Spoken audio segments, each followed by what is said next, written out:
once again to Cinemaholics. Now, here's the thing. Usually at this part, I say we're the official podcast of, but we've actually got some big news. What? We are no longer the official podcast of WeGotThisCovered.com, and we're going to get to that in just a sec. But we are still Cinemaholics. We review the biggest and best films coming to theaters and streaming online. With me, I have from the Internet, Pennsylvania. He's a pop culture writer for Cinema Blend, and every website he's ever written for keeps hiring him back. So what should that tell you? It's Will Ashton. Hey, I was debating to start whether I should start with the Arnold impression or just maybe creep in later. So I'm going to creep in later and see what happens. Stick around. Yeah. And from the broadband basement, he's our sound producer and casual moviegoer, but we're slowly corrupting him into a cinemaholic for reals. It's Soundmaster Maverick Hines. Oh, I'm going to sneeze. Hi, guys. Sorry, that was like the worst time. I was like, It's all about anticipation. Hey, everybody. That was more suspenseful than The Predator. There, we're keeping it in. So, as I mentioned, big announcement. As most of you who've been listening know, we started this podcast under the umbrella of WeGotThisCovered.com. But as of this week, we are now going to be an independent podcast, at least for the time being. And if you're wondering, like, what's the drama? No big drama. We just sort of decided alongside We Got This Covered that kind of going in two different directions. And we have some plans and ideas for the show that even though they're not going to be changing what you love about Cinemaholics, our programming is going to stay the same and uninterrupted. You're still going to be getting weekly reviews. You're still going to be getting the show that hopefully you love and enjoy. But we just sort of saw that, like, you know, we were kind of going in two different paths, and so we decided it's time to go independent for now, and that's really all there is to it. Will Ashton, what would you like to input here? I think it's worth noting that We Got This Covered was very good to us at first. They hosted us on our site. They were good about getting us on YouTube and promoting our audience that way, and our initial producer was involved early on. I think his contribution to the show was helpful and considerate, and so I just felt it was worth, celebrating that as we move on. It's not like we have bitter feelings or anything. We just, like you said, we're just kind of moving in different paths, and we're just going in our direction now. And yeah, they're going theirs. And so, I mean, I think the main thing is that you don't have to really worry about, like, oh, great, now Cinemaholics is going to change, it's going to be different. Yeah. No, we're doing great. We have a lot of exciting things that we have planned coming up for the fall season.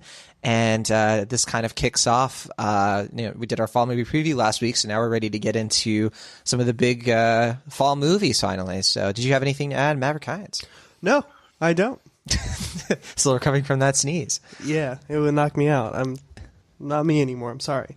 All right, we got a few off topics to get to because later in the show we're going to be doing our feature review of The Predator from 20th Century Fox. And in mini reviews, we have a ton of stuff, so we're going to try to keep it lean and mean. We're going to be talking about A Simple Favor, White Boy Rick, Bojack Horseman, now on Netflix, and a few other things that we're pretty excited about. So that's going to be coming up later. And if you've been listening and you're like, where's the Nun review? I'm sure there's more of you Peppermint fans, actually. We're even going to be talking about the Nun briefly, so that's coming up soon, too. But first, let's get into our off topics. Our Q&A episode is already recorded. It's coming this week. We're planning on dropping it in a couple of days, depending on when you listen to this. We recorded with Sam Noland. It was a blast. Thank you again for everybody who sent your questions. Send your questions for our next Q&A episode. We'd love to do it again. We went super long, but it was a really fun discussion, very loose and laid back, and it was a good time. Will, I could tell, Will, by the end there you were getting a little squirrely. Squirrely? How so? I don't know. You're just getting a little loose, and you could definitely hear the beer cans kind of moving around the table. Okay. I was gonna say I think we thoroughly answered everyone's questions. That's right. So I don't think anyone got the short swift of it. So short shrift, yeah. Shrift, yeah. There you go. That's the word. Short swift in this case. Also, anyway, that's all I got. Our spin-off podcast. Well, I should mention, of course, Sam Noland, who hosts our spin-off show, which, by the way, not changing at all, as we're now becoming an independent podcast for now. Sam Noland is back with Anthony and Jason. They did a feedback episode that you can listen to right now on their feed. Anyway, that's all I got. Don't forget to subscribe to them. They've got a new season of content coming out. The feedback episode is a ton of fun. If you've ever commented or gotten into the discussions on one of their previous episodes, you'll be probably hearing them talk about what you said. But it's a really great episode, actually. They go through, it's kind of like their own Q&A episode. They talked about everything from, they spent like 45 minutes just on Star Wars stuff. That was like really enlightening, very good discussion. It really did feel sort of like a recap episode of their first season. So streaming right now, it's Catching Up on Your Feedback is the name of the episode title. Real quick, we want to thank our new patron, Kyle. Kyle is now donating at the rate of $5 a month. Thank you, Kyle, for donating to Cinemaholics. We really appreciate it. You're helping us with our resources and getting the show off the ground. And more than ever, we're now an indie film. You know, we did the blockbuster route. We had a lot of producers and everything like that. Now we're going through the auteur phase of Cinemaholics. So that's fun. We have some listener feedback as well. So last week we asked you, because we did our fall movie preview, we talked about all the movies we're looking forward to in the fall, and we asked if there was anything that we didn't even mention that somebody's looking forward to, and one of our listeners mentioned Hunter Killer, which is interesting because I don't think you've seen the trailer for it, Maverick, right? I have not. If you had seen A Simple Favor with me, you would have seen the trailer and you would have been like, what? Because it's something. Will, you kind of know about this film too, right? The Gerard Butler, Gary Oldman. I refuse to believe it exists because I have only heard the title and I just know it's coming out. Mm-hmm. So I'm like of the mind that like this is a fake movie that people just keep saying is real, like some kind of producer scheme that is going on behind my back. So I have not even a conspiracy theory about this. I have a pretty backed up theory about this because, you know, watching the trailer, it's a submarine movie, right? It's like an action Gerard Butler film. It's something that should be video on demand, but the cast is a little bit better than that. Here's the problem. The problem is that the plot is politically because the entire plot is about American forces trying to save the Russian president. Yeah, okay. You can kind of see where I'm going with this. Considering, you know, what I have to imagine are some unforeseen circumstances on the behalf of the filmmakers, that is a little bit like, whoa, I don't know about all that. So I think the studio is kind of bearing this. It might not even be the film. Like, the film might not even have any issues with this, but, like, it really doesn't look good. Like, literally, the theater saw this trailer, and people are like, are you joking? How could they do that? It was kind of... So take that with a grain of salt. I don't know how people are going to react, and it might be a very interesting release coming soon. I think it comes out in, like, October or something like that. Mm-hmm. You sound befuddled. I was going to say, speaking of a dated property, let's talk about The Predator, but we have one more off topic to discuss. So. It's just a quick one. Big fans of Cinemaholics know we're big fans of Bojack Horseman, which I mentioned are coming out in mini reviews. Now, I've only seen 2 episodes of Bojack Horseman. That's, of course, the Netflix animated series that if you've never seen Bojack Horseman, we have a bottle episode that we did last year. It's like a bonus. And we just talked about Bojack Horseman. We love about the show. It really is fantastic. And the new season is out, season 5. And I've seen 2 episodes. Will, you've seen how many? 3 episodes so far. And Maverick, you've seen more than any of us because you've been sick. So yeah, I've been sick in bed for a couple of days. So sneezing. Yeah, I don't know how many I've seen, but I'm well over halfway through the season. So we'll talk about it briefly, but by next week we'll be able to have probably a more full conversation about it. I don't know if we probably won't do anything in the bonus episode territory. We've already got a lot of other stuff coming out. But if any of you are big Bojack Horseman fans, let us know in the comments. Okay, with that, let's get into our featured review. This week, we are talking about The Predator. The Predator, at this point, I think it's projected to make about what was expected at around $25 to $30 million. And that's why we decided to pick The Predator over the other wide release this week, A Simple Favor. Which is kind of interesting because if you look at the Rotten Tomato scores, The Predator is at I think in the 30s right now, or the 20s in terms of percentage. So not a lot of critics liked it. Yeah, last I checked. And then A Simple Favor is doing really well critically. It's like almost 90%. I think, well, maybe it was more like 84, 85. So it is interesting, but The Predator does feel like the bigger movie of the week, so it does kind of feel like we should talk about that one. I apologize if anybody wished we were spending a little bit more time on Simple Favor, but we will talk about that one as well. I saw it, and I personally really enjoyed that one, but we'll get to it. The Predator is from, like I mentioned before, from 20th Century Fox, directed by Shane Black. And if you remember the first Predator movie from 1987, he, of course, played Hawkins. So it's kind of funny. And I think he Will, correct me if I'm wrong, didn't he also help with some of the screenwriting for the original Predator? If he did, not officially. I don't know for sure, though. I've heard the rumors, yeah. I mean, it came out the same year as Lethal Weapon, which obviously he wrote. So I would not be surprised if he had some hand in the screenplay for the original film, but I don't think that's official if it is. Yeah, I don't know for sure either, but the original Predator was known for having a lot of changes, right? They had the lobster costume at one point with wasn't that was it Steven Seagal or Jean-Claude Van Damme? Like one of those guys was going to be Jean-Claude Van Damme. Okay, yeah. Part of me wishes we could see that movie. But anyway, Shane Black has also directed other films. He's pretty well known for Kiss Kiss Bang Bang, Iron Man 3, which I appreciate a lot more than most people. I think we even mentioned it on our Q&A episode, which is coming out, that Sam Nolan and I share an affinity for that film. And his most recent film was The Nice Guys, which, that movie came out a little bit before you and I kind of met. So are you a fan or you hate it? Nice Guys? Yeah, no, I like The Nice Guys. Okay. I'd say that's probably like B+ level of Shane Black. Yeah, I was a low B on that one, but a hearty B. Yeah. I don't know. It's between B and B+. I think the best moments in that film are like among the best Shane Black moments. So I do think there's a lot to admire in that film. I don't think it's like his top tier film, but I'd probably put it in his top 5 for sure. Gotcha.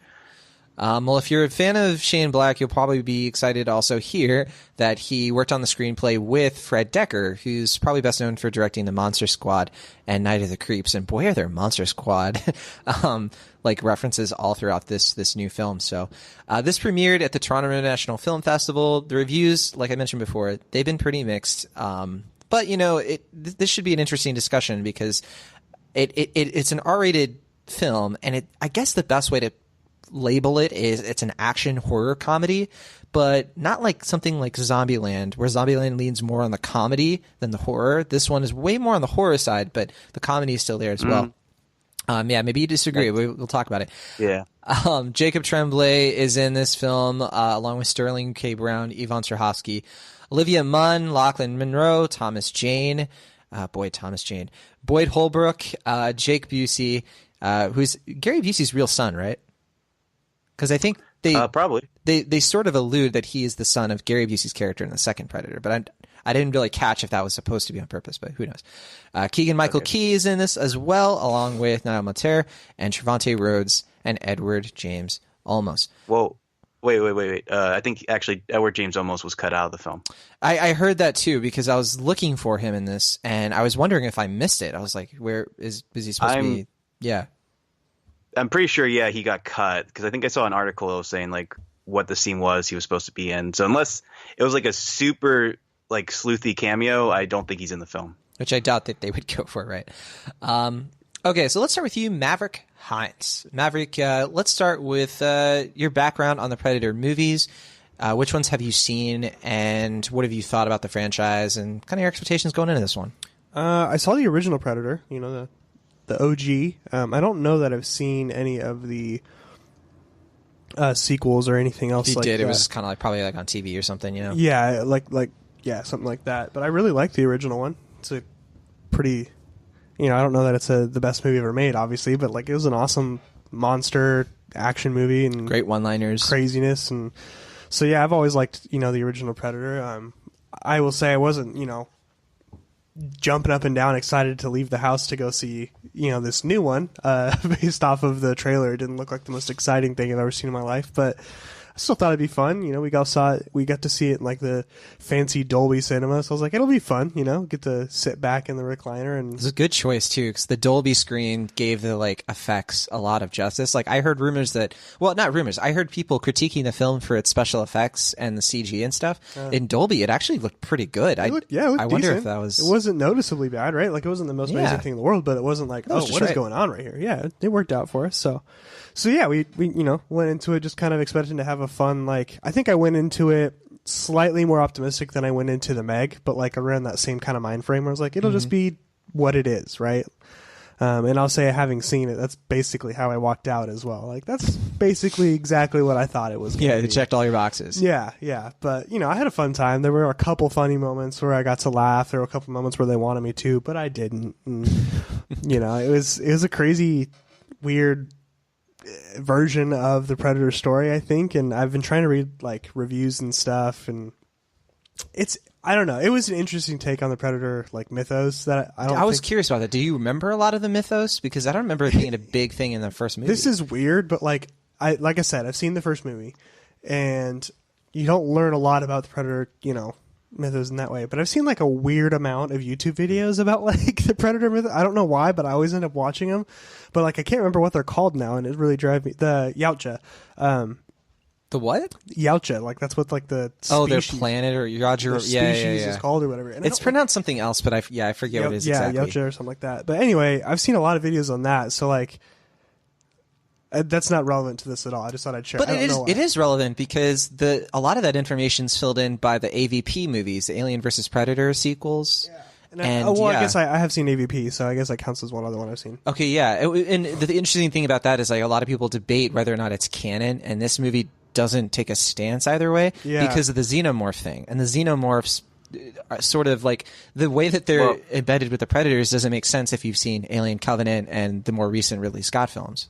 What were you going to say, Will? Yeah, I was going to say, if it is canon, then it just throws off the whole Alien lore like by a ton. Like it might be okay by Predator standards, but I know if you count AVP as canon for the Alien films, it just messes up everything. Yeah, it does. Which I don't know. Who cares? I guess ultimately, I think the Predator movies and the Alien movies. If I had to pick one franchise over the other, I would honestly pick Alien. But you know, Will Ashton, I want you to weigh in. Where are you at on this franchise and the latest offering we have? Yeah, I saw the first one. I would have to say probably in middle school, which is probably the best time to see it. Just because like it is like basically like a broier version of Alien to an extent, like basically Alien in the jungle with like a lot of like muscled up machine gun bound guys, and very it's fun. Macho, I mean, yeah, right, and not. I mean, in some ways it's bad, but it's cheesy, but it's also kind of fun. Revisiting it this week, it wasn't quite as enjoyable as I think it was when I first saw it, but there's a lot to admire in it. I think it's slightly better than some people give credit for and not quite as good as some people give it credit for. So it's like somewhere in between there. I haven't seen Predator 2, but I have seen the AVP films. The first one was okay, and the second one was just terrible. Mm-hmm. And the Predators sequel reboot thing with Adrian Brody, I remember seeing that. I think Topher Grace was in it as well. Yeah, so was Machete. And you mean Danny Trejo? Yeah, and there's somebody else in that. Mahershala Ali. Well, it was a Rob Rodriguez production, I think. Yeah. Like he wasn't directing it, but he was involved as a producer.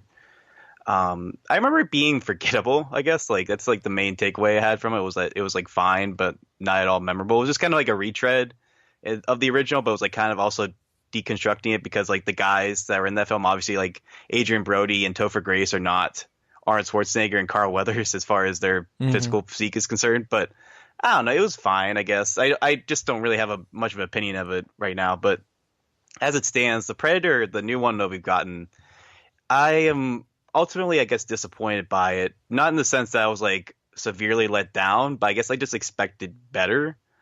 I mean, of the films we've seen this year, I think it's basically on par with the Meg. I think I like this one a little more. I wasn't ever bored like I was in the Meg. Although I do think this movie is like the reason I wasn't bored is because there's just so much going on at all the time that like I don't think you can be bored. They're just like it's just always in motion, so it's kind of hard to like have a lull period. But as it stands, I don't know. it's not surprising that the film was written by two heavy hitters from the 80s, because there is definitely that 80s aesthetic to it, in the sense that the way it portrays a lot of things and just how the story is structured and stuff. And ultimately, I can see Shane Black's influence throughout. There are a couple funny moments, but ultimately, I felt that the movie it felt like a combination of like what the studio wanted and then what Shane Black wanted to do. And there's all these different ideas. Some of them are pretty clever, and we'll probably talk about those in a bit. And some of them are pretty dumb. And ultimately, this movie sort of felt like a compromise of the two. And as it stands, it's ultimately kind of a middle of the road movie. It doesn't bear a lot of Shane Black's excellent traits. And ultimately, I kind of just found it to be an underwhelming experience. Yeah, it's a tricky movie to kind of make heads or tails of, because there's so many different like mini movies in it. And there's so many, and I almost like that about it, because you can have like one scene where it's very suspenseful and a character is like trying to like escape the predator rampaging a lab. And then another moment you just have like a group of, Shane Black archetype characters goofing around on a bus being kind of loony. So I sometimes like that sort of thing where it like lightens the horror a bit, and I just don't know if it always fit, and I guess it would take multiple viewings, honestly, to analyze this film a bit more. But it's such a weird. I don't even know how you analyze a film like this. Yeah, but does it deserve multiple views? That's yeah, I think that's the issue. So for me, I would take the first Alien over the first Predator any day, just because I think that that film does age very well. And it does like lend itself well to like repeat viewings and taking it seriously. Whereas Predator, to its credit, it's not really trying to be taken seriously. I think the biggest criticism I always had with it, the last time I tried to revisit it, I was really bored because there's so much. I think the Honest trailer on Screen Junkies pointed this out, which I was so happy, that so much of this movie is characters staring at trees and like before anything happens. Yes. The effects aren't that bad though, and I do think that the one-liner is the best part. I was going to say, I think the special effects, honestly, are probably the best thing about the movie. I mean, the original one, I thought the special effects in this one were actually quite poor. So, I didn't get the Dolby viewing experience you guys got, but I found a lot of the special effects to be pretty dour, except for at the beginning. I thought they looked really good at the beginning, and then I guess that's where all the money went, because like that climax, I thought the special effects were like PS2 level bad. Well, the trailer kind of points us out, but there's like a super predator that shows up later. In this case, it's like the ultimate predator, right? The super predators are, I think, in like the second Predator movie, and too many levels, man. So many levels. But I think that like the best moments of this new film are when the practical effects are happening with the Predator character, because I thought they nailed how that character looks, feels, and moves. It was creepy, it was scary, it was somewhat believable. So, but what were you gonna say? Isn't super predator that term that Bill Clinton coined? No, it is, but like that's actually a thing in the movies too. So is it? Okay, yeah, it's like official. I think the first one's come up in the second one. I know that's been joked about to death, and it is kind of a weird term and kind of a. Well, I wasn't joking about. I was just trying to figure out if I'm mix up reality with fiction and what's going on. Yeah, it's worth bringing it up because some people could hear that incorrectly. But yeah, so the second Predator, kind of forgettable. It is interesting that you brought up that Topher Grace and Adrian Brody are the main ones in that reboot movie, and that's true. But the first time we really saw this was when they had Danny Glover as the main guy in Predator 2, and then Gary Busey was sort of his foil. And that movie, I consider it kind of a waste of a pretty good premise, because in that one they're in Los Angeles and like the Predator's in a city, but ultimately it's just kind of a nothing movie, and then the AVP movies, they just aren't very enjoyable, I guess, unless you just hate watching it. And I do think the xenomorph stuff, the lore itself is interesting. The premise is interesting. I think the premise of the reboot is interesting. I like that they're on like a different planet, and there's a good twist in that movie involving one of the characters, and you have all of these like misfit, because in the first one they're all soldiers, they're all supposed to be the good guys, and then it's like, well, what if the Predator is hunting the bad guys, who they themselves are kind of known for being predators? And there's some cool things in that reboot. I really, there's like a samurai moment. Which one was that? Predators. It came out in 2010. Yeah. I've seen a lot of like small clips from that one. It's like where two groups are fighting each other, right? Something like that. It's like two groups of predators. Or well, there are multiple predators actually. Yeah. But that's not really. I think the implication is that the humans are predators and the predators are predators. They're really all just hunters. but Gotcha. as this movie. Yeah, I've wanted to see that one actually, but I just haven't yet. It's not bad. It's not that great or anything. Yeah, it's worth a rental. I think it's better than the second Predator, in my opinion.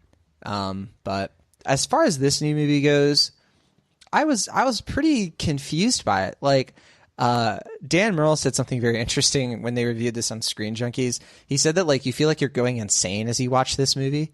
And I really related with that. Like, I honestly, like, there was a moment in this film toward the third act where I was like, am I losing my mind here? Like, what is, like, there's something that this movie does with the way it overloads you with ideas that just feels kind of almost hostile, like toward the viewer. And I can't shake that, that there are things in here that work decently well. I mean, I liked the effects. I think that depends on the screen you actually see. Yeah, I think we were definitely lucky in our experience. Yeah, I thought the gore was right on what it needs to be for a Predator movie. I think that it would be. I would have a hard time saying that this wasn't entertaining at all. It's just like so much of it felt meaningless and pointless to me, I guess. I don't know if you would agree with that. I mean, regarding the gore, I felt like that was a big hindrance for the film because everything, like every time someone dies, it's very like quick.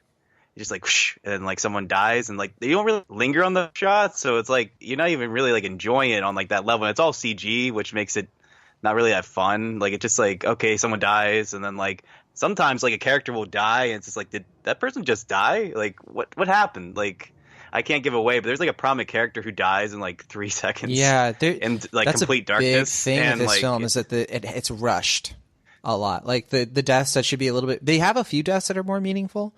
But yeah, to your point, like I couldn't tell what was going on a lot of the time in the third act when there was a lot of action happening. Yeah.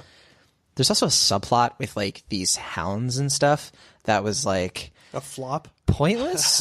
Yeah. Like there was nothing. Well, I just like design of the hounds. I thought that was they look cool. Really? I just felt like they weren't really introduced in the plot. I didn't think they looked cool at all. I mean, I thought they looked like the mutant beasts from Fallout, but like with dreadlocks. Also, I thought their mouths didn't make sense. Which really bothered me. I don't know. I just found it weird that like everyone just kind of accepted them. Like no one like questioned. Like they were like, oh yeah, that's just the alien dogs. We all know about those, right? Anyway, yeah, just like kind of a weird thing. I think that the antagonist like actually says that, right? He's like, yeah, he brought his dogs. Yeah, like that was the entire explanation. Which I think could have been funny, but it just kind of was like in the moment, and maybe I just didn't really appreciate it at the time. But like I don't know, maybe it's just another reason why the movie's just so rushed. It's like stuff like that just gets kind of thrown under the rug and it's gone. The idea of it is fine. It's just the execution and so many like the idea of all of these soldiers of fortune, like having an A team, be your like main cast of like soldier characters. That all works. Like that's all. I think that's the right way to approach this. It's just, I don't know. There was some weird treatment of some of the characters. I think like we could mention Olivia Munn here. There's a big controversy with that. If you just look at the movie itself, and Shane Black, to his credit, came out and was like, I failed, and like he actually gave a pretty stunning apology for some of the behind the scenes stuff going on that alienated Olivia Munn, the actress. But in terms of her performance, I don't know. There was something kind of off to me about the way this character was written. I mean, I didn't understand her and Yvonne Strahovski's character, where it's like that Red Letter Media joke where it's like, okay, you know her name and her job, but what else is there to her character? Like, you don't really get a sense of like what drives her besides like she wants samples of aliens, and then she kind of drops that. If that makes any sense. And like, I don't know, it just feels like because the movie's so rushed, you get more of like a drive in character from side characters who really don't matter as much to the plot than you do with her. So I don't know. That's probably my biggest criticism, because I think when she's first introduced, I'm like, this is our main character, because this is different. This is different from like what we've seen in the past. But then it goes full on with like McKenna and his son, who, I'm sorry, aren't very interesting characters to me at all. But I don't know. Yeah, I mean, she's certainly character driven by the story than by her own motivations, which is a shame, because like if there's one thing that Shane Black really excels at, it's good characters, and that was the thing that wasn't really found in this film, and I think that's one reason why I was ultimately disappointed by it. I mean, I wasn't disappointed by Trevante Rhodes, who plays Nebraska in this. Oh yeah, I was gonna say his performance is the best of the film. It really, he and Keegan-Michael Key, and I forget the actor's name. I listed it earlier, but I think, is it supposed to be oh, what's his name now? Now I'm blanking on it, but Baxley is the character he plays. But I don't know. There was a chemistry between those characters that I sort of longed for whenever they weren't on screen, because your main guy is just such a blank kind of slate, almost like really good sniper. That's it. He has killed people before. Wants to protect his son. That's it. Doesn't learn any lessons along the way. I don't know. I guess it's a lot to expect from this kind of movie, but it's not. I expect more from Shane Black than I do from a Predator movie, if that makes any sense. And that's where this movie falls for me, is that Shane Black has done much better before. Absolutely, yeah. I guess that's my final thoughts, I guess. And then we can lean into the rest of yours. I give this one a C+. Again, good stuff in it, but yeah, as a character study, it really just falls apart and it's too long for what it is. And the third act, I think, is just a big stupid mess. Like, I just think it loses all steam. There's some middle stuff though that really works, and if they had nailed the landing, this could have been a really strong B movie, but not for me. Maverick Hines? Yeah, I mean, you said it well. The third act of this movie is really hard to follow. Like, I think I had to explain to you how someone died, because you're like, wait, he died? Asked. I was like, wait. Yeah, I was like, yeah, that happened. So like, and I would say, up until the third act, I don't feel like the characters made as many like choices that were like, why are you doing that? But like when the third act came, it's like, why are you guys, what is happening right now? Like, I don't believe that people in this situation would even be close to reacting this way, with decisions on like, I'm going to shoot the top of a ship, or stuff like this. It's just like random little things where it's like, read the room. You're an army sniper. You know how bullets work, and you're choosing this right now. Like, so just stuff like that just didn't really make sense. It seemed all to be for thematic. So I'm right in line with you. C+ is where I'm at as well. I still think it's fun. Like, would you watch another one? I mean, they're obviously teasing a sequel. Yeah, I mean, we're going to see it regardless, right? So I don't have a choice. But I probably would. I don't know. Because it's like, even though the movie's not great, because I was able to limit my expectations going into it, right? Like, Will said it right. It was similar to like how I was kind of expecting The Meg, but I think it was a little bit better than The Meg. At least I had more fun watching it. So yeah, that's where I'm at with it. It was a fun whatever. I wasn't offended that I saw it, but I wasn't also jumping out my seat excited. Best movie you saw that day? Oh, easily. And then Will Ashton, close us out. Yeah, I mean, I feel like we're just scratching the surface of this film. I'm a little bummed we're not even going to be in spoilers, because I think there is some stuff I'd like to nitpick more, just based on how things are presented and turned out. But ultimately, I would say, like, if Kiss Kiss Bang Bang is like A-level Shane Black, and then like Nice Guys like somewhere in like B, high B, and then Iron Man 3 is like low B for me, at least. I consider this like C-level Shane Black. It's not the worst. I mean, a little bit of Shane Black goes a long way. I think he can make like even a fairly middling franchise movie a little better than what you typically expect. But at the same time, just knowing that he's involved and that he spent 2 or 3 years of his life making what ultimately is a fairly wishy-washy movie, it's disheartening. It's disappointing. It's not the worst, but ultimately I just wanted something more out of this film than what we got. And that's not even talking about the betrayal of being on the spectrum, which I didn't even dive into. But I don't even know where to begin with that. Yeah. So I'll just say this is not an accurate depiction of being on the spectrum at all. And I do think Jacob Tremblay is a good actor, but I mean, his character was not well presented. I'll say that as much. But ultimately it's just kind of a wishy-washy movie that I wish was better. All right. Before we move on to mini reviews, let's look at the Rotten Tomatoes scores. I kind of mentioned 34, right? Huh? Is it 34? 34 for Predator. So 34% of critics liked it. The audience score is 51%. So it looks like that's translating. Makes sense. Simple Favor is 82, so I was pretty close. I think it was 84 like a day ago or something like that. White Boy Rick, which we'll talk about, is at 63%. I'm so excited. The new Unbroken movie, which, it's like, I think it's like a Pureflix film almost, or I forget. I think those people that made like the Bible series made this. It's like a 25%, so it's kind of the critical stinker of the week. And then Mandy is a 94%. That's the movie to see, but it's not playing in the Bay Area. I couldn't find it anywhere, unfortunately. Mandy? Nor is it. Yeah, it's not playing in Pittsburgh either. Yeah, I have a feeling I'll either be catching Mandy's this a Nicolas late. Cage movie. Oh yeah, I wanted to see the that. chainsaws. Yeah, Looking forward to that one when it comes around. But at the very least, I think that'll be a fun living room kind of movie too. Okay, let's get into our mini reviews. I saw A Simple Favor. Tell us about yesterday. it, John. This movie's good. It's good. If you meet me, John Negroni, you're probably like, yeah, that's a wine drinking mom right there. And I think that some people people have, in my opinion, diminished this film as like, oh, that's for the Mamma Mia crowd. And as you all know, I just have a wonderful preference for movies like Mamma Mia and A Simple Favor. But I think A Simple Favor is a lot more than that label. Sorry, you want to say, Will? Oh, I was gonna say I've heard a lot about this movie, but I haven't heard it's for the wine drinking mom, as you suggest. That's not a point of observation I've heard about this film. But yeah, and I'm not claiming it to be widespread, just sort of what I've witnessed personally. No, this one actually is a stylish thriller, a psychological thriller. It doesn't have a very deep or compelling mystery behind it. I don't even think I would rewatch it.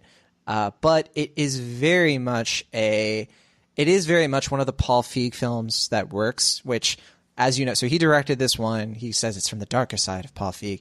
And as we kind of have mentioned on the show before, I haven't always been his biggest fan. I think that Bridesmaids is probably the only movie of his that I actually enjoy for the most part. But I'm a big fan of the work that he did with Freaks and Geeks. Linda Cardellini from that show makes an appearance in A Simple Favor. The movie itself is about motherhood. It's about two moms. One of them would probably be categorized as a bad mom, and that's Blake Lively's character. She's a very mysterious, kind of has walls up. She obviously lives a very interesting lifestyle. She complains openly about being a mom and like how it's a big burden and all this stuff. And then you have Anna Kendrick's character, Stephanie, who is this like really gung-ho, type A, loves being a mom, but she's a widow, and she's like full on and like the mommy vlogging, which is a very like cohesive thread throughout this entire film. And that's kind of what makes it good, is that it's cohesive. Like there's a point being made here. There's a message here that's being emphasized, and it's actually kind of interesting and nuanced. I think the message of the film is more interesting than the mystery once you find out like what's going on. And I really don't want to give away anything, because I think the trailers give away a little bit too much. And I've read some reviews that straight up take you to like the midway point of the movie. And I think that that's the wrong way to see this. I think that you kind of have to go on its ride. But no, I think the interaction between Stephanie and Emily, Anna Kendrick and Blake Lively, you kind of realize that this is Stephanie's movie. And who she is as a character, what I really appreciate about this film, and what I want to see from Paul Feig, is that it tackles taboo topics. And when I say taboo, I mean taboo. I'm not saying like, oh, did they say a cuss? No, I'm talking about there's some stuff in here that you will watch and you will be like, oh, where very, very like disturbing. And it is R-rated. So I should mention Did they that. say a cuss? But it's presented. It's R-rated, but it's presented as sort of like a PG-13 film where the R rating does feel earned, because it tackles things that most movies wouldn't even come close to having like the guts to tackle. That's without being like an R-rated movie that sort of is like trying to like milk its R rating, if that makes any sense. And I think that's all I really want to get into and say. It really is deeply enjoyable. It's really messed up. And there's stuff in here that kind of will make you think a little bit, but it will also kind of gross you out. And not from like witnessing something that's like gross. It's not gory. It's not anything like that. It's just like ideas in this are something that you don't see every day. And so I do appreciate Paul Feig bringing that here. And I also do appreciate that, Paul Feig is somebody who's obviously very stylish, who loves to like put fashion into his films. And I think in here, he's found a good way to make that part of the story and use it as a motif where like clothing and the way we present ourselves, photographs, the way that when we wear somebody else's clothes, like what that means, things like that, really really work. I think the third act isn't very strong. I think the first hour or so of this movie it's really moving, and it really works. Once the mystery starts to be detected and certain plans get into motion and things start happening, you can sort of tell it's a little bit clumsier. But you still are so invested, especially in the Stephanie character, that you don't even notice. So A Simple Favor is pretty strong. I'd give it a very nice B. You know, like right where you want to be. Definitely worth checking out in theaters if you're interested by the trailers. And I definitely would prefer to see this over The Predator if I was going to rewatch it again. So that's A Simple Favor. Are you going to check this one out, Will? Yeah, I'm going to check it out probably next week, if not the week after. I'm curious about it. I've heard there's a lot of twists, and I don't know. I have a kind of mixed relationship with Paul Feig. I think he's better as a writer than as a director, although I do think his best directing is probably in The Office, where he doesn't like go over top like with improv or whatever. But I respect him. I think he's certainly a smart, thoughtful filmmaker, and I like what he is tried to do with each film being somewhat different in genre and tone, but still kind of carrying his style in one way or another. So, yeah, I'll check it out. And I've heard it's probably Blake Lively's best performance, at least since The Town, or maybe something else. I honestly, there's not so much of Blake Lively that I praise in this film. There's nothing, though, that I think that she does wrong, but it didn't leave an impression. I think what Anna Kendrick is doing here is given a lot more weight, if that makes any sense. I think she's carrying much more of this movie. Although some would argue that Blake Lively is carrying it just on charisma alone. So I'd have to think about that a little bit more. But in terms of her performances, and I guess there are a lot of great ones to choose from. The opposite of what I've heard. That's interesting. I do think Anna Kendrick kind of carries it, but I also at the same time, I mean, besides like Age of Adeline, I mean, there aren't a lot of like Blake Lively performances to speak of. Besides like very like schlocky genre films that she gets shoehorned into, but. Okay, that's A Simple Favor. Maverick, we mentioned Bojack Horseman. Season 5 is now on Netflix. You obviously are a fan. What do you think so far? I mean, obviously you don't want to give anything away, but how does this measure up for you? And I get that you don't want to make any definitive conclusions yet. Yeah. I will say that for me, this is right in line with everything we've seen from this show before. It's continuing to do what it does best, which I think is push boundaries in a unique and creative way and do really, really unique and amazing episodes. Now, I'm not going to give any details away, but I will say something that blew my mind yesterday was an entire episode where the entire episode is 20 minutes of Bojack talking and all you see is his head. And I was like, what are they going to do this? Come on. And then I just kept getting gripped and it's amazing. It might be one of my favorite episodes of the show so far. Wow. I won't give the details of what that episode is, and it also ends hilariously. Like, I laughed really loud at the ending after like being depressed for 25 minutes. So like it's classic Bojack stuff where it's really, really heavy, really, really great, but like they're not afraid of kind of going head on into these tough like Hollywood big things. So I love it. As I've said since we've started talking about Bojack when I first came onto the show, watch the show. If you haven't yet, what are you doing? Watch it. Please do it.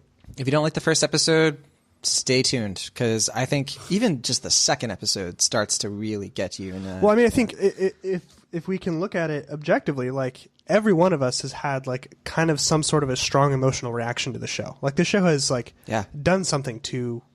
I know you and John and you've talked about this with us. I don't know, Will, if you've had the same kind of experience, but like this show does something right in the way that like I feel this show, right? Yeah, when I finished episode 2, like you remember, I couldn't talk. I had to like leave the room. I was like a mess. Yeah, and then last season when they did the show where he kind of goes through his whole like inner monologue throughout the day, like that messed me up for like weeks. Like I still think about like what Todd says to him about like you can't just keep.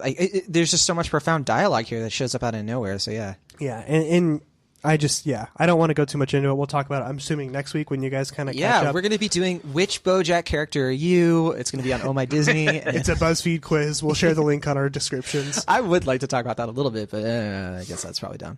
Okay, so Bojack Horseman, we'll talk even more about it, but I'm going to be trying to finish this one too, Matt, so we can talk about it in detail. Cool. I saw The Nun, which is... Oh, sorry, before we get to The Nun, Will, you saw White Boy Rick, which comes out, which just came out. I want to hear about that first, actually. Yeah, so this is a new movie with Matthew McConaughey and Belle Pally, the girl from The Diary of a Teenage Girl, and I don't remember the main guy's name, but he's like a newcomer, and he plays the titular white boy Rick, who's kind of this infamous Detroit character where he, at a very young age, I guess technically before he was 16 or at least 18, became this like big kind of crime underdog guy. Like he was able to like selling guns from his dad, who's played by Matthew McConaughey, and he's kind of then introduced into the world of drug selling and kind of being this like miniature kingpin.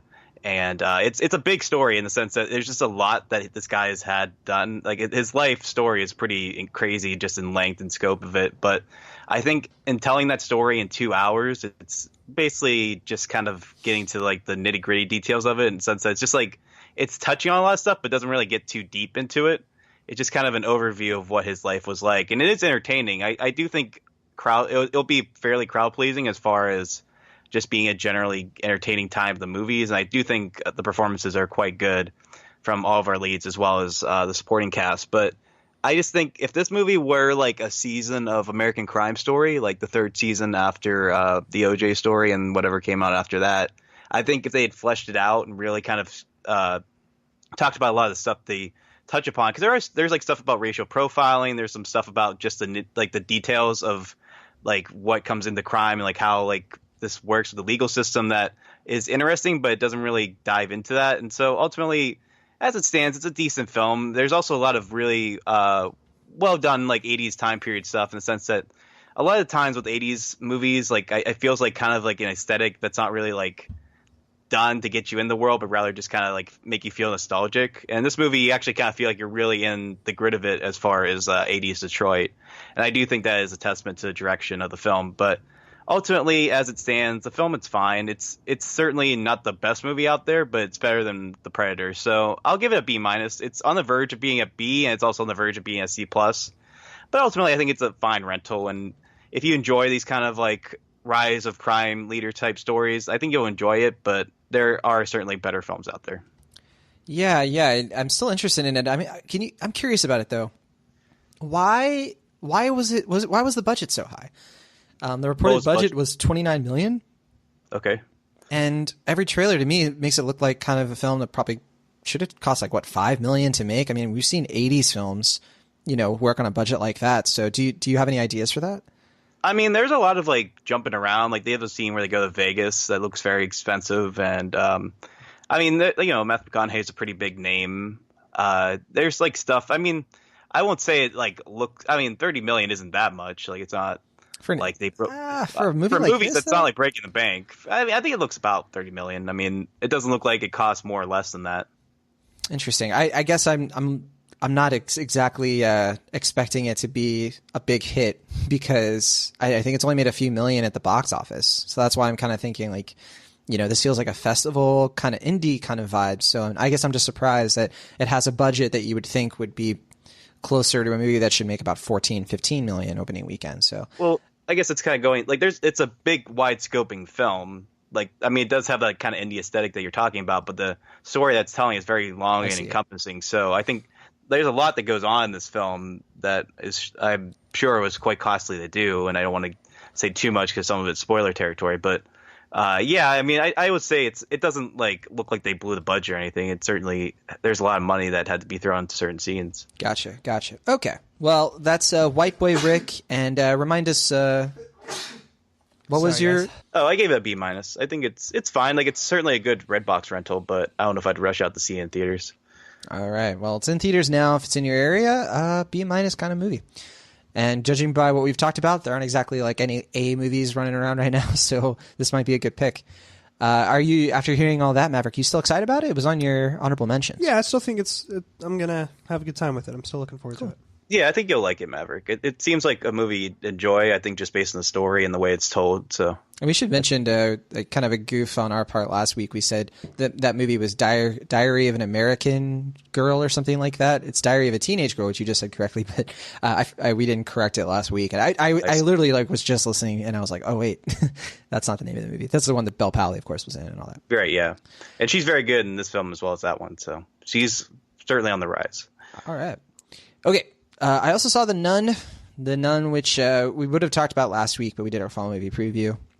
I think I'm the only one who saw it, and this is in the Conjuring universe of films. I don't have a lot to say, except it really wasn't taken in by critics. Critics, I think it's like at a 20-ish% of critics liking it, and I think the audience score is pretty mixed as well. This one takes place in the 50s, and it's about the nun that we see in The Conjuring 2, which is like a monstrous nun. It's like a spirit kind of demon kind of thing that is haunting our main character. And I was kind of surprised by this one because this one stars Sessa Farmiga, who is Vera Farmiga's younger sister. And if that makes you think of like, oh, what are the connections? This movie isn't very interested in any of that stuff. It really is just sort of telling, because I've heard a lot of people say like, do I have to see Conjuring 2? Do I have to see any of the Conjuring films in order to see The Nun? And the answer is you don't. They purposely, made this to be a movie that basically stands on its own, except for the bookends. Like the very beginning and the very ending kind of loop this into what The Conjuring is, but not in a way that I think is all that important or meaningful, really. There are things in this that I honestly was excited to see. I was excited to see some of these character archetypes. There were some really creepy atmospheric ideas at play here because you have a young nun who hasn't taken her vows yet, teaming up with kind of an old grizzled priest who like specializes in exorcism, teaming up with a French Canadian farmer in Romania who he's a bit more of we got to get out of here, kind of a Sokka from Avatar kind of character. And the three of them like kind of teaming up to take on like nun demons I think is a very enjoyable premise, and they kind of nail it. The only thing is that there's not much to the movie beyond all of that, and it treats Catholicism in a way that I think is very it sends mixed signals. And when you find out like what's going on, there is that sort of you see too much of the monster almost, and it sort of loses its creepiness because you get a little bit too much information, I think.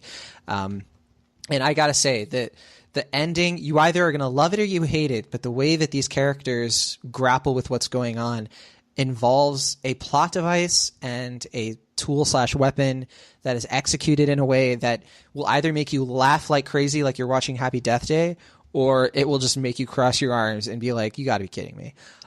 For me, I was somewhere in between. I would recommend this to anybody who enjoys the Conjuring films at all. I would put this somewhere in between Annabelle and Annabelle Creation in terms of the spin-off films, whereas I think the first Annabelle, Will and I disagree on this, but I think the first Annabelle is really, really mediocre and not worth revisiting. But I think you like it more than Annabelle Creation, and I actually think Annabelle Creation genuinely is pretty creepy and has some good horror elements to it. No, I think where we disagree is I think they're both mediocre. The difference is that the first movie seems to know that, and the second one's kind of pretentious and thinks it's smarter than it is. Which I actually think it earns some of the smart, but that's that's just where we disagree. Every scare is so predictable in that movie. I felt a few of them are. I would say some of them are actually. I would say all of them pretty are well constructed. Okay. It's okay because you know what, we can agree on a movie like Hereditary, right? Which is definitely much smarter than both of those films. That said, I think The Nun is just another one of these. It's not really anything special. It's nothing that's going to change your life. But if you're in the mood to see, it's just really schlocky, kind of C+. It's a C+ kind of movie. C+ like horror flick. This one's probably for you. And that's The Nun. Will, you braved a movie that none of us dared trek, and that would be Peppermint, which I would think is the real horror movie of last week. Okay. Just judging by the trailers. But what's the actual movie, and do you think it's kind of worth some of the scorn that I've been leaping on it personally? Yeah, I'd say that's fair. It's the new Jennifer Gardner vehicle. It's her first time doing an action film, and I'd say probably 10, maybe 12 years. What was the last one? Elektra? Yeah, I was gonna say because I didn't watch Alias, but I know it's a very it's a spy and kind of action intensive, and obviously Daredevil and Elektra were in some way or another. The way she kind of rose up to prominence, obviously, there's 13 going on 30 and stuff like that helped her career. But yeah, obviously of late, she's been doing more romantic comedies and dramas and family kind of movies and pure flicks dramas and stuff like that. Yeah. Yeah. But she's been a little bit more wholesome. Right. Kid stuff like Alexander and the Terrible, Horrible, No Good, Very Bad Day, stuff like that. You got it first try. Nice job. Thanks. Yeah. So stuff like that has been kind of her motif for a while, or just what her brand has been focused on, and it's neat to see her back in the straight up R-rated action territory, but it does have that family feel. So the plot is she's like this, like committed mother of a young child, and she has a father who's kind of in like the shady dealings. He's a mechanic, and they're not really getting a lot of money in. And he starts to kind of get involved with these bad people, but in the last minute, he backs out of this big like bank scheme, and that bites him because when they're celebrating their daughter's birthday, there's like a drive-by shooting where the husband and the daughter they're killed, and then she's left for dead. She survives, and she tries to get justice through the legal system, but the legal system's corrupt because it's all relates to cartel. It gets kind of convoluted after a point, but anyway. She doesn't get justice through the legal system, so she goes and takes justice into her own hands. You know how it goes, the death wish kind of thing. Anyway, I guess where the big controversy of the film is coming is that, like, generally throughout the movie, she's like on this murder rampage where she kills like a lot of people, all bad people for the most part, but just generally bad people. But the people we see her kill on screen are typically people of color. Like, she does kill like some white people, but they're all off screen. And like it just leaves a bad taste in your mouth because there's like this obviously kind of like conservatism tie and bice that I don't know if that's the intention of the film, but that's just how it reads. You know what I mean? Like, it just has like this kind of negative connotation that was suggested in the trailers and ultimately seen in the film. But and it's also just not well written. Like, the story is, as it stands, it's just very poorly written. It's a guy who wrote London Has Fallen, which also had some fairly critical. I mean, people were critical of how that movie portrayed race as well. So there might be something going on with the screenwriter. I don't know. But as it stands, I think Jennifer Gardner makes it a little better than it would have been otherwise because she is committed to the role. And I don't know if she's I've heard her performance is one of the few good things about this. I was going to say, I don't think it's like a great performance, but it's a committed one. Like, she obviously bulked up and she's like emotionally invested in it to a point where like you can kind of feel this character's, struggle.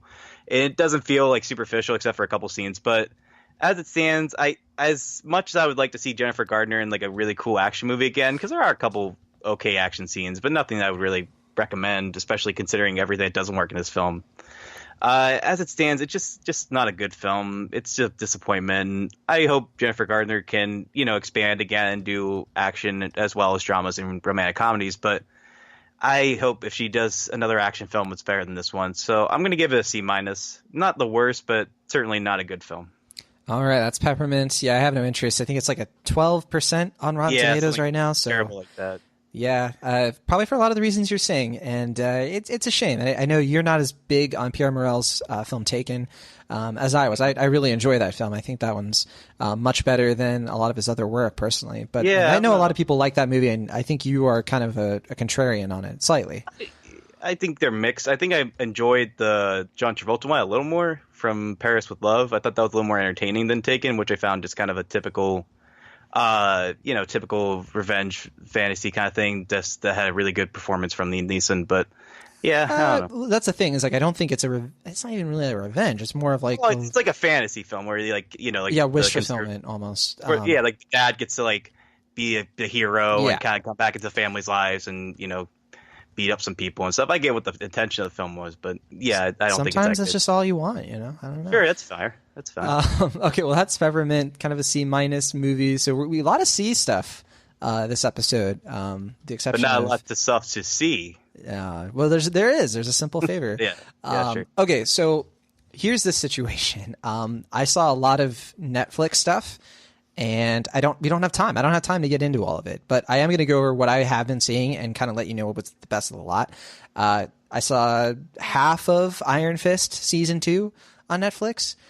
Whatever. It's just, if you liked the first season, go see this one. There's nothing to say about it. There's nothing to say about these characters, the world that they live in. There's just really nothing to it. And it's just such a shame, because like Iron Fist is a good character in the comics and it can be done well.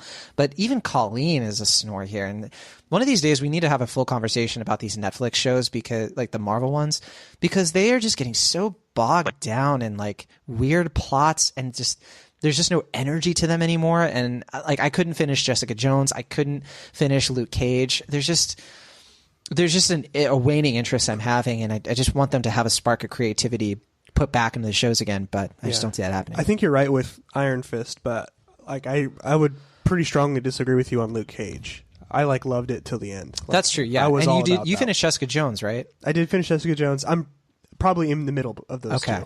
Yeah, but I Fair think enough. Jessica Jones is a slower show by nature. Like, it just the way it is just kind of tedious. Yeah, I guess it's just the decisions that they make with like which characters to focus on. For sure. That's what usually gets to me. But anyway, that's Iron Fist. You kind of know the deal at this point. I've also been watching Tom Clancy's Jack Ryan. That's the name of it, on Amazon Prime Video. So if you have Amazon Prime, you can watch this now. I've seen 4 or 5 episodes at this point. I stopped watching, and not because I didn't like it. We were talking about it before the show. I think that it's a step above mediocre. It really isn't bad. It actually, there are some things in here that I kind of praise, because you have Jack Ryan, which we had the Chris Pine movie that came out a while back. Nobody liked it, basically. That was right. Yeah, but nobody was like, wow, we got to see a sequel, right? Sure, yeah, fair enough. And the premise is that he's like an analyst for the CIA, or not even the CIA. I think it's, oh yeah, maybe it is the CIA. But basically, he's like a data person, and but he did a few tours in Afghanistan, and he sort of gets caught up in sort of like Middle East conflicts and things like that. You do have a good dynamic, but John Krasinski plays the main character. You do have a good dynamic here between him and the head of his division. I forget the actor's name, but I wasn't familiar with him before. But he plays a Muslim, working in the military, and you have this sort of message throughout that sort of humanizes jihadists and people who are Islam.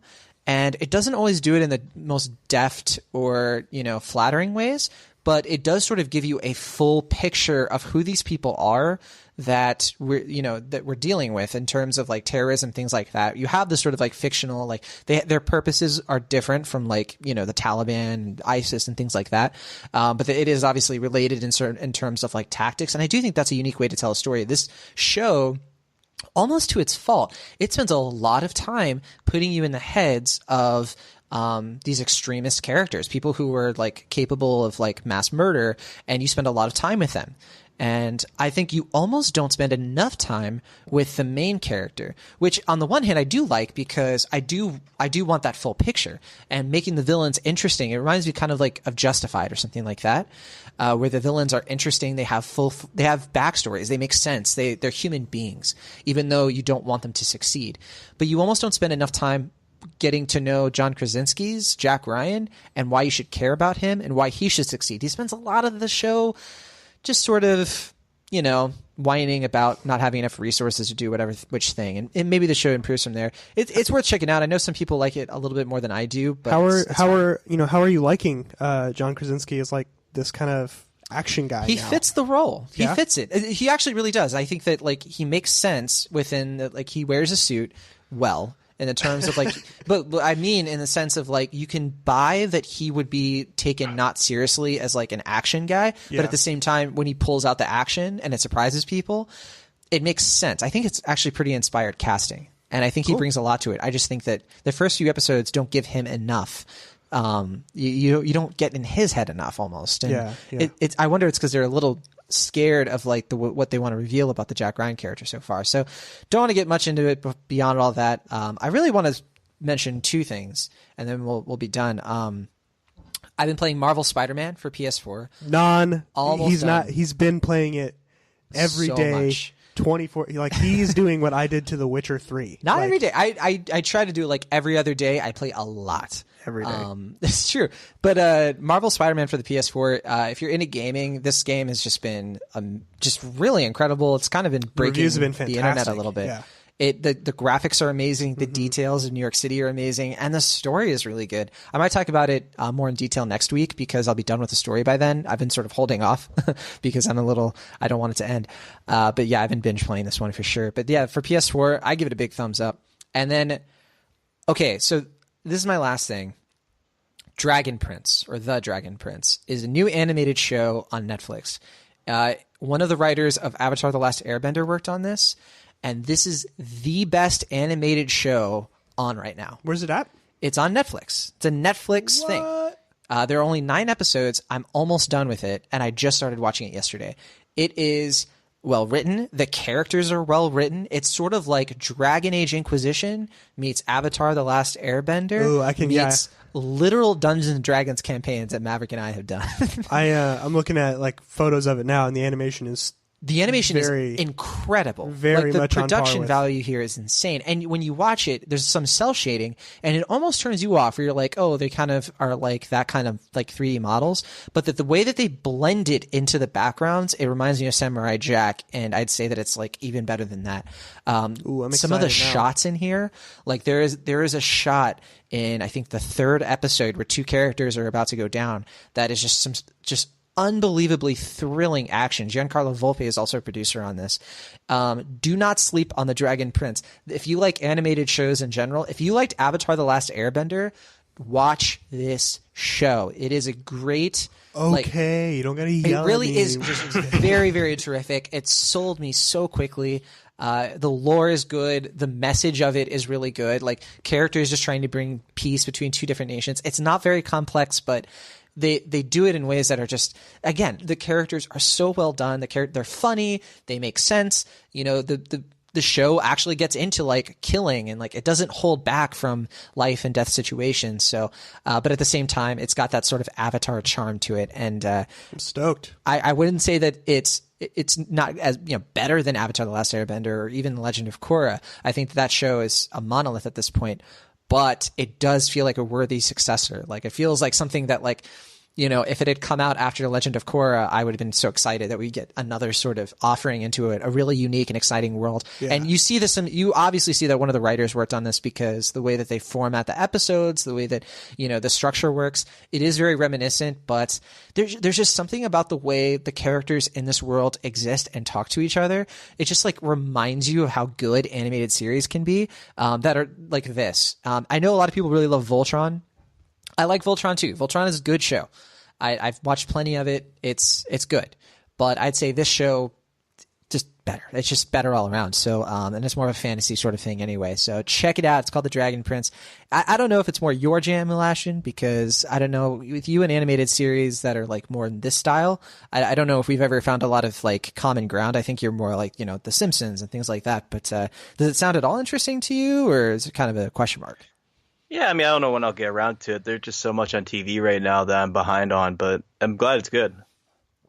All right. Well, yeah, I wouldn't say it's a high priority for you, but Maverick, I hope you have a chance to check it out. I've been spreading the gospel of Dragon Prince to everyone I can find. Oh, yeah, I'm definitely gonna. Let's close out the show with what's coming out next week. Just really briefly, House of the Clock in Its Walls is probably going to be our featured review. That's a new wide release from Universal from director Eli Roth. Looks more like a wholesome kind of family film with Jack Black and Cate Blanchett and Owen Vaccaro. I'm not super stoked about it, but I know we talked about it briefly last week. I think, Will, you're kind of looking forward to it a little bit more, so we'll see how that goes. There's also Life Itself, a new wide release from Amazon Studios. This one, the critics are all over the place on it, but I'm actually kind of interested. This is from Dan Fogelman, who wrote and directed it. He's pretty well known for creating This Is Us, that NBC show that people can't stop crying about. And he's also worked on some really great screenplays, including Crazy Stupid Love. So this one, it stars Oscar Isaac and Olivia Wilde, Olivia Cooke, Samuel L. Jackson. It's supposed to be kind of like a romantic drama that like spans lifetimes and things like that. I'm interested. I want to see it. And then last we have Assassination Nation from Neon. I don't know if I have the courage to check this one out. This is from Sam Levinson. It just looks balls to the wall. It's an indie shock value movie, hitting limited release this week. We talked about it briefly on Sunday in the Sundance episode. The premise is that everyone's search history in a town goes public, and then chaos and anarchy ensues. So I love the premise. It's just, this is Neon, and what I've seen so far looks really disgusting, and I don't know if I'm in the mood for that right now. But okay, of all 3 of these movies, Will Ashton, what are you going to check out, and what are you looking forward to? Well, I see House of the Clock on Its Walls on Tuesday, and I see Life Itself on Wednesday. I've heard Life Itself is just like amazingly terrible. Wow. And I can't wait I heard to see it. It's this year's Collateral Beauty / Book of Henry, apparently. Like, it's apparently just like a extremely misguided movie that's like astonishing that it got made, let alone with all these talented people. But yeah, I mean, also, you know, the filmmaker's from my hometown, so I feel like a little twinge of resentment. I'm not just talking about like Pittsburgh. Like, he's actually from like the part of Pittsburgh I'm from. Wow. Okay. My aunt was actually his babysitter at one point. So holy cow. Yeah. So you have to say nice things out of nepotism. Oh no, but no, I'm a critic first and foremost. But no, I think Life or House of the Clock on Its Walls. I was gonna mix up the titles. House of the Clock on Its Walls is the one I think is actually gonna be good, but I am just so can't wait for that life itself experience. What about Assassination Nation? Is it hitting your area? I don't know if it's hitting us yet. I didn't say anything just because I don't know if that's coming to my area or not. I heard it's good, but I haven't seen it. I mean, obviously I can't see it until either next week or later than that, but I'm curious to see it for sure. All right. And Maverick, I guess we'll be seeing House of the Clock in its walls. Unless you want to take a vacation this weekend. That'll be what we're seeing. All right, but that'll do it for this week's episode of Cinemaholics. If you love our show, leave us a review or rating on Apple Podcasts, Stitcher, wherever you can find us. Hang out with us on Facebook and Twitter. Links to our social pages are in the show notes. And you can email us anytime. Cinemaholicspodcast@gmail.com. Looking forward to our discussions next week. But from the Internet California, I'm John Agroni. And from the Internet Pennsylvania, I'm Will Ashton. You wanted to say Internet Pittsburgh, didn't you? Yeah, you can say it if you want. You can say it, man. Have some loyalty. Finish from the Broadband Basement at Maverick Hines. We'll see you next time.